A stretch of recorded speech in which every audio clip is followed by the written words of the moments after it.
back to Tabletop Assault. I'm Ross and I'm going to be looking at some of the updated data sheets and also weapons for the Drukhari force.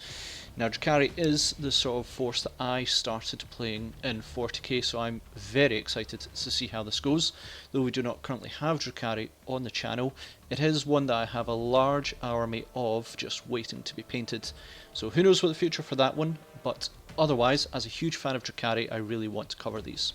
So let's have a look at the Drukhari, starting with the Kabalite Warriors. We have seen a few changes in the Kabalite Warriors. Previously, we had seen that they had been upgraded to 1 extra attack and +1 save, which was confirmed about a week ago.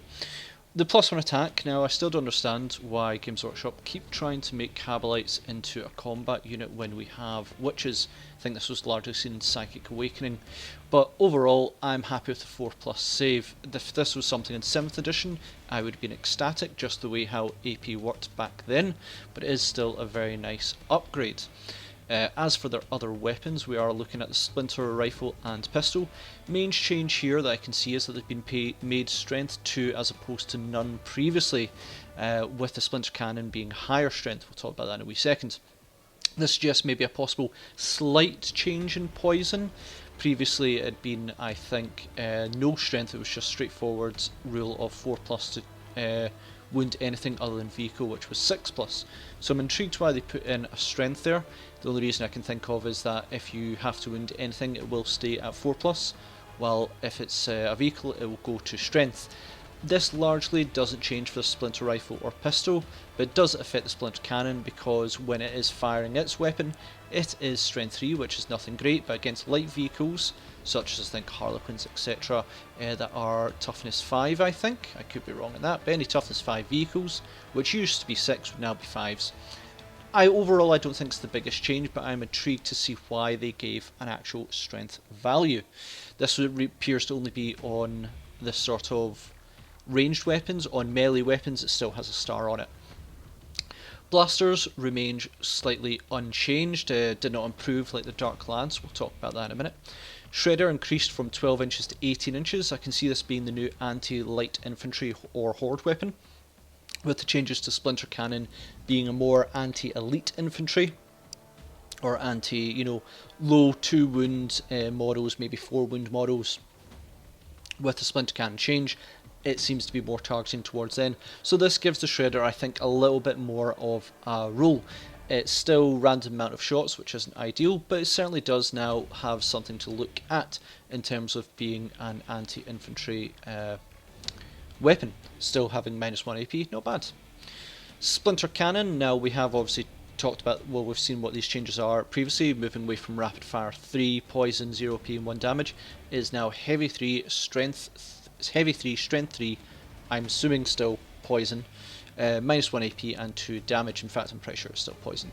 This makes it a lot better against heavier units like Marines, etc. So it's changed quite a lot of its role from being run up rapid fire 6 shots into your opponent to this sort of stay still in the back and hammer away at your opponent's heavier infantry units. I'm intrigued by this. I think it's actually a bit of a clever decision in terms of offering you your sort of horde unit with Shredder having an increased range, and then your Splinter Cannon being your anti-elite infantry. This will make a big question in terms of how they organise their special weapons as they did before, but again, I want to get to that in the conclusion of this. Dark Lance, biggest improvement I'd probably say, essentially same, but is now 3 damage plus D3, becoming more and more common to see this when it comes to heavier hitting weapons. Removing a lot of the random, because in previous your minimum damage would have been 1, now your minimum damage is 4, and it still makes it actually more reliable to get your maximum of 6 damage, because previously you needed to roll a roll of 6, while now it will be a 5 or a 6, because it is 3 plus D3. Honestly, I think that's a huge improvement. I think that goes down very, very well. I'm probably more interested to see how this will affect Ravagers than anything, because Ravagers, it used to be disintegrated cannons, seemed to be the go-to for a lot of the meta when it came to Drukhari. But with this Dark Lance upgrade, I am truly interested to see if we'll maybe see a little bit more Dark Lances on Ravagers, just to ensure some of the heavier units in your opponent's force take a lot of damage. Really going to come down to it because disintegrators were so good previously. We also have our Power Sword, which is +1 strength, which is pretty standard upgrade to the Power Swords, and Agonizer, which is -3 AP now, which is still pretty nice. Being 1 damage does make it hard to justify. Interestingly, as I said, poison range weapons do have strength, Agonizer does not. I can only assume it is going to be strength user against vehicles. Overall, for Kablites, there's not so much changes as you think. The +1 attack is nice, but overall this is not your combat squad you really want, but the 4+ save is greatly appreciated and should give them a little bit more staying power. The current latest points value, only a week or two old I believe at this time, is 8 points, as things like Reavers suddenly change from being I think 10 points to 20 points, nearly doubling. I'm guessing that these points are probably accurate to the Codex, but I could be wrong there, as the Codex looks like it's likely going to be available in March, so possibly they may be different, but I largely think with such big changes there, it is not. But we'll see, I'm speculating. At 8 points a model, I think this is okay. It'd be harder to justify them being any higher, certainly if they became something crazy like 10 points like Wyches. Their role is sort of cheap infantry that they can get to positions and be a real nuisance. I do not want them to be 10 points, I think previously they'd once been 6 points, which is fantastic. But considering how their stats are far better than your average guardsman, 8 points does seem to be a lot more suitable. As for upgrades, I hope they change the 10-man squad restriction on Splinter Cannons and Dark Lances, but we'll see. How that is I believe that for every 10 models you may replace Splinter Rifle, Splinter Cannon or Dark Lance.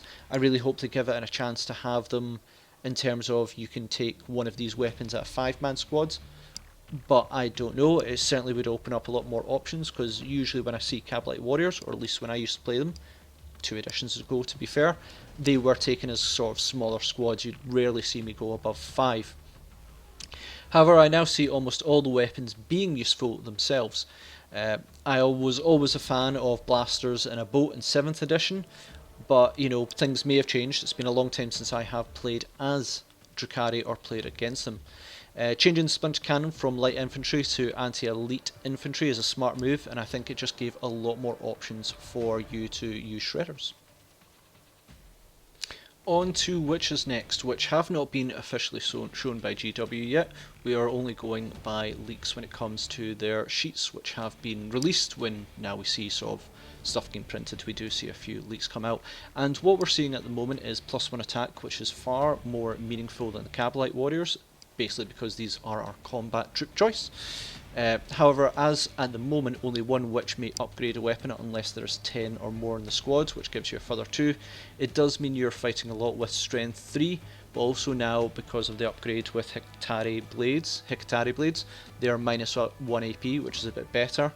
I'm just hoping that this is now going to be, when they engage, you're going to be throwing out an absolute ton of dice even with a small amount of squad, which is very nice.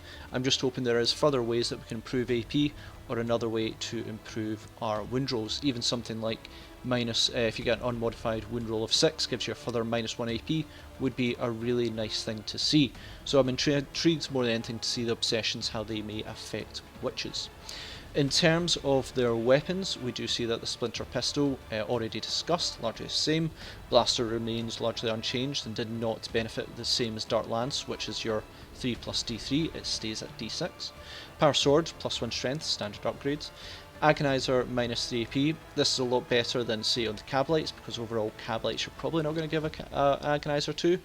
But everything else still does apply here in terms of it, that the -3 AP is good, makes it a bit more effective than a Hikatari blade, though you are giving up an extra attack, if that rule still applies. It just means you're going to be getting through armour, but you're still striking, I believe, at strength 3, which is not very ideal. The biggest part I'd probably say in these is the Hikatari blade itself. This is standard on all Witchers, having now -1 AP. Hopefully that still has its ability to give +1 additional attack with this weapon. That would mean your standard Witch has 4 attacks with -1 AP, which is just an absolute bunch of attacks for these for this unit. So I'm really intrigued to see how that works. Maybe we've exchanged 1 attack for -1 AP, which is difficult to justify in some ways, but you never know. Actually, sometimes having -1 AP does make all the difference. For instance, if you're still striking with 3 attacks, which actually, if you get that in their stats anyway, you would be largely getting the same attacks, you'd just be -1 AP. But let's hope we get the benefit of both -1 AP and the additional attack. In terms of other upgrades, we've got the Hydro Gauntlets at +2 strength, +2 strength, -2 AP and 1 damage, which is nice, just means you're going to be striking a lot harder with them with your bunch of attacks, but it is still 1 damage. Power Sword, which is +1 strength, in fact I mentioned that one already. Standard upgrades. Razor Flails seem largely the same, but we don't know its rules, which is a big part of it. And the Shardnet and Impaler is now -2 AP, but again, we do not know its special rules. Depending on points, I can see the Agonizer being an okay upgrade for the Hecatrix. That might be something worth taking, but again, depends on points. And again, we do not know the special rules for a large amount of these, we only know the stats. But if the Shardnet and Impaler is still the ability to hold down infantry units, I can see it being the go-to unit again for Wyches. Just being able to control your unit's movement is almost invaluable. But it's all going to depend on points and special abilities. I feel when it comes to the Wyches compared to the Kabalites, that is more important. For Wyches, we now estimate them to be 10 points in their latest update, which is about a week or two, and assuming that this, is all the same in terms of it, it's going to be tricky. Overall, the unit is largely upgraded with an extra attack and an extra -1 AP. If they keep the additional attack, even better. We're throwing out a whole bunch of attacks. Hopefully there's going to be cult obsessions and stratagems that are going to largely improve their abilities. As for weapons, again, Shardnet Impaler seems the go-to. Others may do more damage possibly, but just holding your opponent in place is so invaluable. That no escape rule, and then you're making it even harder with the net, is fantastic.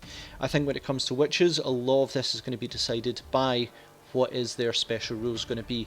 If they stay largely the same, I think they'll actually do quite nice at 10 points a model, though we've got to have a way to make sure that they can actually get out of vehicles and assault your units as soon as possible. We can't afford them to be caught out in the middle of the field because they just have 0 lasting power when shot at. So we've got to hope that they can be easily deployed and bring their lethality to your opponent. So that's it for the updates that we've seen on Kabalite and Wyches. I am so intrigued. I have literally about close to 100 Kabalite Warriors and quite a few Wyches as well, sitting in my cupboard for the previous nearly half a decade as we started the channel in 2016, so I probably haven't paid them since, oh my goodness, even since then. So it has been a while. I am very excited about this codex, though I do not play Drukhari at the moment. It is the codex I am most intrigued to see, because they are one of my favourite forces. So what do we think? Do Kabalite Warriors and Wyches have a place in the future? Are Wyches going to be decided by their special rules when they come out? And are Kabalite Warriors still an absolute cheap go-to unit for you? Let me know in the comments. I'm very intrigued to see what Drukhari fans think, and we'll see you in our Tabletop Assault Battle Report.